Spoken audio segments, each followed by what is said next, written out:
مدارس میں طلبہ حافظے کی کمزوری کی شکایت کرتے رہتے ہیں، لیکن اگر وہ گناہ کرنا چھوڑ دیں تو خود بخود حافظہ تیز ہو جائے گا۔ گناہ اندھیرا ہے اور علم روشنی ہے، اس لیے علم کی روشنی کو اندھیرے میں جاتے ہوئے مشکل پیش آتی ہے۔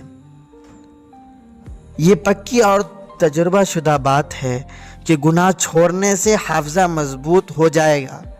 امام شافعی رحمۃ اللہ علیہ نے اپنے استاد سے اپنے حافظے کی شکایت کی تو استاد محترم نے فرمایا، گناہ کرنا چھوڑ دو تو حافظہ مضبوط ہو جائے گا۔ جہاں بے پردگی ہو وہاں زیادہ احتیاط کی ضرورت ہوتی ہے۔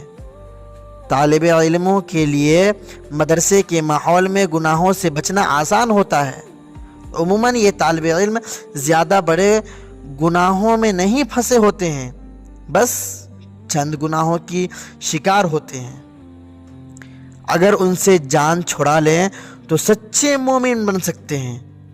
مدرسے کے باہر کی زندگی طلباء کے لیے مچھلی کے پیٹ کے اندر اندھیرے کی طرح ہے۔ عزیز طلباء، اس اندھیرے سے بچنے کے لیے ذکر کی کثرت ضروری ہے۔ مدرسے کے طلباء سے جو گناہ سرزد ہو جائے ان سے بچنے کی بار بار دعائیں مانگا کرے، پھر ان گناہوں سے جان چھٹ جائے گی۔ جو علم اور ارادے سے گناہ کرنا چھوڑ دیتا ہے اسے مستجاب الدعوات بنا دیا جاتا ہے، اور یہ بات حقیقت ہے۔ ہمیشہ حضرت مولانا پیر ذوالفقار صاحب نقشبندی دامت برکاتہم یہ فرمایا کرتے ہیں، عمل کی نیت سے علم حاصل کریں۔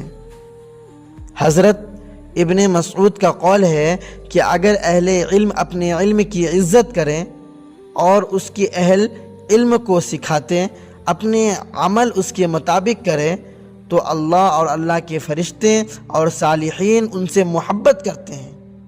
تمام مخلوق پر ان کا رعب ہوتا ہے، لیکن انہوں نے اپنے علم کو دنیا کمانے کا ذریعہ بنا لیا۔ علم کے اس سمندر میں اگر قدم ڈالنا ہے تو عمل کی کشتی کو ساتھ لے لیجئے۔